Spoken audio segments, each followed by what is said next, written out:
I titled this one today, One Country But Many Nations. And that is the reality that is bedeviling Nigeria at the moment. One country but many nations. And to start with, let's look at the differences between the two. What is the difference between a nation and a country? A nation is a group of people united by culture, tradition, ancestral lineage, and other vices. While a country is a geographical location with a system of leadership and rule that is supposed to bridge the gap and bring everybody under one umbrella. But what are we having in Nigeria today? We are having a situation where, just like I said, one country but many nations. But ideally, this is what the concept of having a country is supposed to do. Having a country is supposed to get rid of all our cultural, religious, and tribal inclinations and make everybody equal before the law. But in Nigeria, the reverse is the case. But sincerely and ideally, are we going to pin this on only the government? The government has a larger share of this in regards ensuring that happens, but the people equally have that. Let me tell you, the concept of governance was actually derived from the basis of civilization. Civilization, that there must be a law that is centered on humanity, that must bring everybody together, irrespective of what you believe or where you are coming from. That is the concept of belief. Because going by this, if we are to go by the concept of everybody or anybody that has his own cultural, religious inclination should have a country on its own, at the end of the day, we are going to be having hundreds of countries in Nigeria only. In Nigeria only, we are going to be having hundreds of countries. Because the last time I checked, the North has its own evil. The East has their own evil. And the West have their own evil as well. And what are these evils? Let's look at it. Predominantly, to start with, predominantly in the North.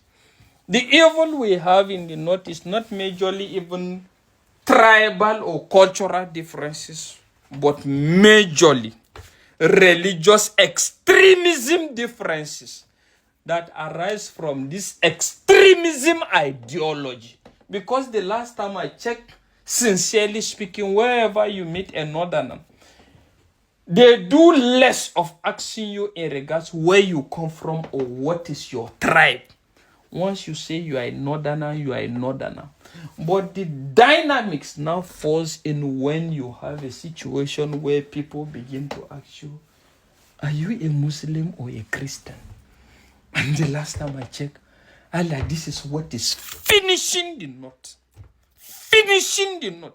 Extremists. And you have a lot of subscribers of this concept. So let's face it. Looking at the North now, you have the Muslims, the Christians, and even the idol worshippers. So if we are to go on who is right, because the last time I checked, religious concept is all about supreme being, Abi. Who get the most supreme being? Who don't see the supreme being? Wait till I'm saying nah, him be the right one. No fucking body.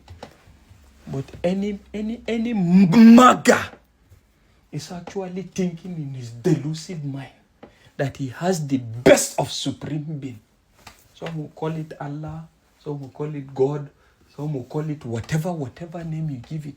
But the last time I checked, this thing is all supposed to be centered on humanity. And humanity is just one language. Love. Love your neighbor as yourself. And nothing more.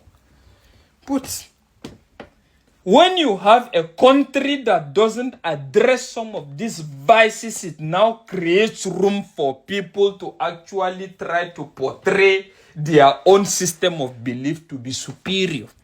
I tell you, forget about this Hausa Fulani or whatever. The major thing is extremism that arises from a religious concept.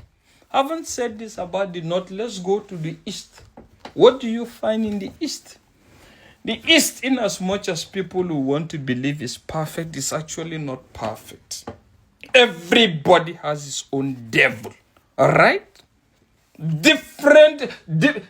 Different cultures and orientations equally exist in the East as well. You get it? So, while others believe they are superior, others actually think that because in the North, you have the Hausa Fulani dominating as majority. In the East, you have the Igbos dominating as majority. Right? And by virtue of that now, it makes every other person that is not of this tribe look as if he's a minority and he doesn't have an input. Though the fact is, in comparison to atrocities and evils caused as a result of these differences, you can't equate that which happens in the North and that which happens in the East. That is the reality. I'm unapologetic in this regard, sincerely speaking. And even the atrocities created in the North under the disguise of this radicality now is even spreading more to other parts that doesn't even have business with this. Right? That is the reality. Let's come to the West. The West and the South equally have the same thing. It's just a situation where wherever you have people as majority, they try to dominate the minority and try to let the minority know that their language, their whatever doesn't count. But ideally, just like I said, in the spirit of a country is supposed to bridge this gap. But not just the name country. The last time I checked, human beings metamorphosize generally in nature. And comparing where we are coming from and where we are at the moment, we should be talking at this point in time a situation where we say human being is human being, irrespective of tribe, religion, or culture. A human being is a human being, and irrespective of what it is, as long as it doesn't violate the law, deserves love. But what are we doing? A bunch of idiots is either they are doing it for monetary gratification or personal aggrandizement. And that is what is called killing us. So at this point in time, I'm calling on both the government and both individuals. On the basis of individual, first detribalize yourself and de-radicalize yourself in regards to religion. And that will make us prosper and progress as human beings. Because we are not the only country to have this. A lot of countries have this, but in the presence of a functional government and reasonable citizens, they have triumphed over all this. But here are we. When it comes to, look at policies now. That is why when it comes to Nigeria, when you're talking about Nigeria at this point in time, you have to be very specific. When you say there's a national problem, I bet you in Nigeria, a national problem in the North is not a national problem in the East or in the South. But is it supposed to be so? It's not supposed to be so. When they say national problem, and you know, part of the reasons, part of the points where the government is facilitating this is actually as a result of, what do you call a situation where when you have a situation where they say this indigenship letter, you have to be from this place. So that is what is applicable to. No. We actually need to look at the foundation of this, what we call country. Or if that cannot work, sincerely, allow people to fall back to their nation concept origin. Sincerely speaking.